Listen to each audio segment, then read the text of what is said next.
নমস্কার, আমি মিঠু। আমার রান্নাঘরে সবাইকে স্বাগত। আজ আমি দেখাচ্ছি ফুলকপি দিয়ে ভেটকি মাছ।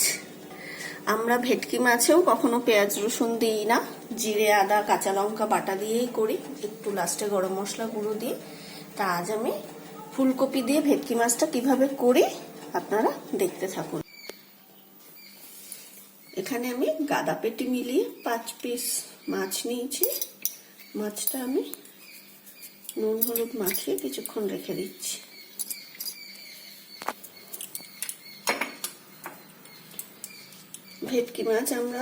ভেটকি মাছেও যেহেতু এইসব মাছে আমরা পেঁয়াজ রসুন দিই না, ফুলকপি দিয়ে খাই, আবার আলু বেগুন বড়ি দিয়েও, এই সময় নতুন বড়ি বেগুন দিয়েও ভেটকি মাছের ঝোল খুব ভালো লাগে। একটু বাটা মশলা দিয়ে আমরা এভাবেই খাই। মাছটা আমি মাখিয়ে নিচ্ছি। এখানে আমি জল বসিয়ে দিয়েছি। জলটা হালকা গরম হয়েছে, এর মধ্যে একটু নুন দেব। আমি ফুলকপি রান্না করার সময় সব সময় একটু গরম জলে ভাপিয়ে নিই, সামান্য একটু 1 মিনিট মতন রেখে দিই, সেদ্ধ নয়। দিয়ে তাহলে কি হয়, পোকা টোকা থাকলেও বেরিয়ে যায়। নুন দিয়ে একটু গরম জলে 1 থেকে 2 মিনিট এটাকে একটু ভাপিয়ে জলটা ঝরিয়ে নিই। এখানে আমি বড় চামচের 1 চামচ জিরে নিয়েছি, গোটা জিরে, 6টা কাঁচা লঙ্কা আর 1 ইঞ্চি আদা। এটাকে আমি একটা মিক্সিং জারে বেটে নিচ্ছি, বেটে একটা পেস্ট করে নিচ্ছি।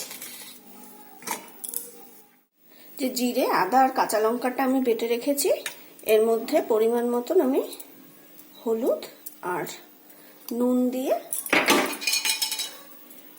নুন মিশিয়ে মশলাটা রেডি করে রাখছি। আমি ফুলকপিটা আমি একটু ভাপিয়ে নিয়েছি। এখানে একটা মাঝারি সাইজের ফুলকপি আমি নিয়েছি, আর পরিমাণ মতো আলুও টুকরো করে নিয়েছি। আর কড়াই বসিয়ে দিয়েছি, কড়াইটাও গরম হয়ে গেছে। এর মধ্যে আমি পরিমাণ মতন তেল দিয়ে দিচ্ছি।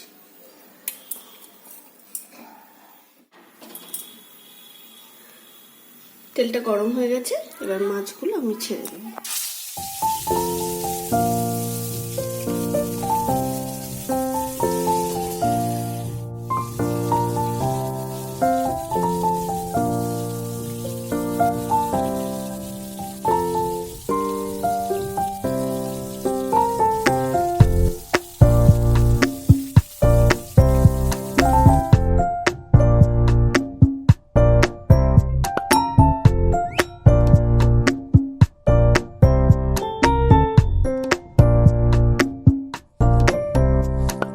এই তেলের মধ্যে আমি আলুগুলো দিয়ে আলুগুলো লাল করে ভেজে নেব।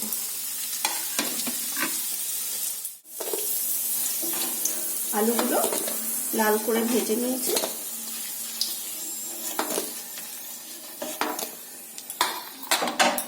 ওই একই তেলে, এখনো আমি তেল দেবো না, ওই একই তেলে আমি ফুলকপিগুলো হালকা লাল করে ভেজে নেব, ভাপানো ফুলকপিগুলো।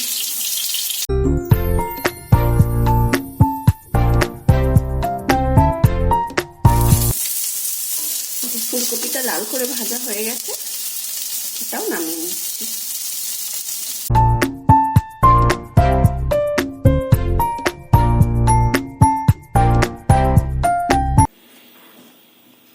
ফুলকপিটা নামানোর পর এবার এর মধ্যে আর একটু তেল আমি দেব।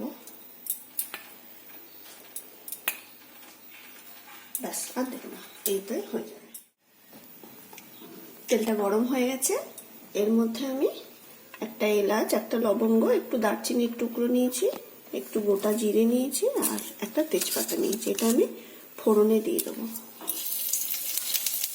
ফোড়ন থেকে একটা গন্ধ বেরোলে, ভাজা ভাজা গন্ধ বেরোলে আমি এই যে জিরে আদা কাঁচা লঙ্কা বাটাটা আমি দিয়ে দিচ্ছি। মশলাটার মধ্যে আমি 1/2 চামচ রেড চিলি পাউডার দেবো, কাশ্মীরি রেড চিলি পাউডার। এটা দিলে কি হয়, মাছের একটু কালারটা ভালো হয়, লাল লাল হয়। আমার মাছের ঝোল, মাংসের ঝোল একটু লাল লাল দেখতে বেশ ভালো লাগে। মশলাটা কষাতে কষাতে যখন এর থেকে তেল ছেড়ে আসবে, তখন এর মধ্যে আমি ভাজা ফুলকপি আর ভাজা আলুটা দিয়ে আর একটু নাড়াচাড়া করব।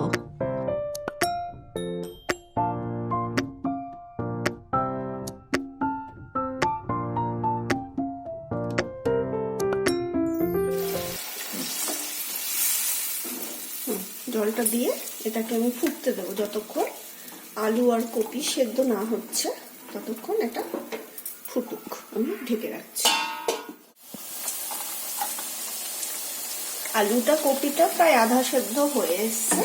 এর মধ্যে আমি এবার মাছের টুকরোগুলো দিয়ে দেবো। ভেটকি মাছও নরম হয়, বেশি সময় লাগে না। দিয়ে এটাকে 5 মিনিট আমি ঢেকে রাখবো। প্রায় 7-8 মিনিট আমি ঝোলটা ফুটিয়ে নিয়েছি। এর মধ্যে আমি ছোট চামচের 1/4 চামচ আমি গরম মশলা গুঁড়ো দিয়ে দিচ্ছি। দিয়ে আলুও সেদ্ধ হয়ে গেছে, কপিও সেদ্ধ হয়ে গেছে। দিয়ে কয়েক সেকেন্ড আমি ফুটিয়ে ঝোলটাকে এভাবে, কমেও এসছে, ঝোলটা গাঢ় হয়ে গেছে। কয়েক সেকেন্ড ফুটিয়ে আমি গ্যাসটা অফ করে দেব।